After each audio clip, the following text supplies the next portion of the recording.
આકાશવાણીના ભુજ કેન્દ્ર પરથી હવે સાંભળશો પ્રાસંગિક, જેનો વિષય છે આઝાદ હિન્દ ફૌજનો સ્મૃતિદિન. સંકલન અને પઠન આરતી ભટ્ટ.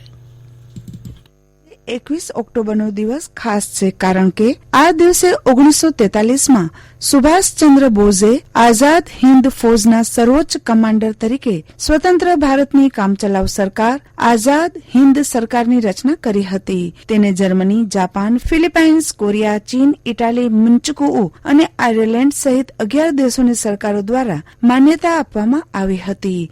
જાપાને આ કામચલાઉ સરકારને આંદામાન અને નિકોબાર ટાપુઓ આપ્યા હતા. આ સરકાર આઝાદ હિન્દ સરકાર તરીકે ઓળખાતી હતી. આ સરકાર પાસે તેની સેનાથી બેંક સુધીની વ્યવસ્થા હતી. સુભાષચંદ્ર બોઝની આઝાદ હિન્દ ફૌજમાં રાષ્ટ્રપતિ, પ્રધાનમંત્રી, વિદેશ મંત્રી અને સંરક્ષણ મંત્રી હતા. તેના વિચારથી લઈને તેની રચના સુધી અનેક સ્તરે અનેક લોકો વચ્ચે વાતચીત થતી હતી. આઝાદ હિન્દ ફૌજ એ દ્વિતીય વિશ્વયુદ્ધ દરમિયાન ભારતીય રાષ્ટ્રવાદી રાસબિહારી બોઝ અને મોહનસિંહ દેવ દ્વારા સ્થાપિત એક સશસ્ત્ર દળ હતું, જેનો મુખ્ય ઉદ્દેશ્ય બ્રિટિશ શાસનથી ભારતની આઝાદી મેળવવાનો હતો.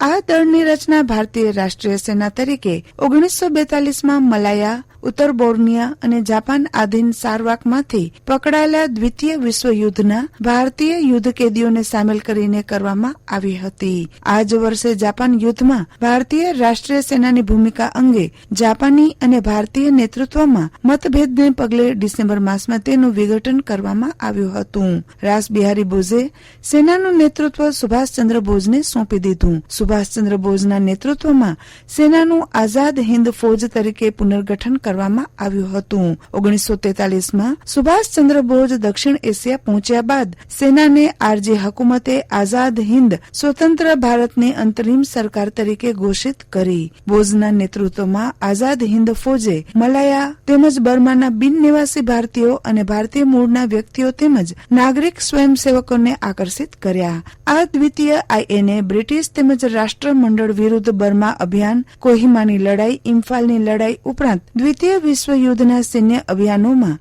જાપાની ઇમ્પિરિયલ સેનાનો સહયોગ કર્યો. 1947ની 15મી ઓગસ્ટે આઝાદી મળી. 1950માં બંધારણ રચાયું. પ્રથમ વડાપ્રધાન બન્યા જવાહરલાલ નહેરુ અને રાષ્ટ્રપતિ ડોક્ટર રાજેન્દ્ર પ્રસાદ. પણ ઇતિહાસના અંધારે વિસ્મૃત એવા બે આઝાદ સરકારોની તારીખ પડી છે.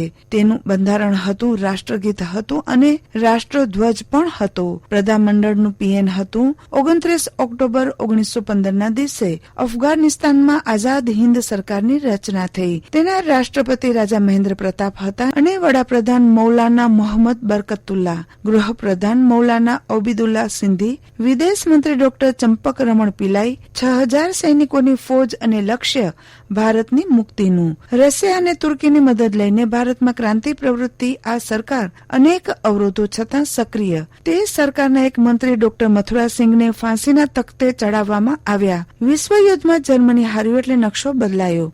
વધુ પ્રભાવિત સંઘર્ષ રહ્યો નેતાજી સુભાષચંદ્ર બોઝની આઝાદ હિન્દ સરકારનો.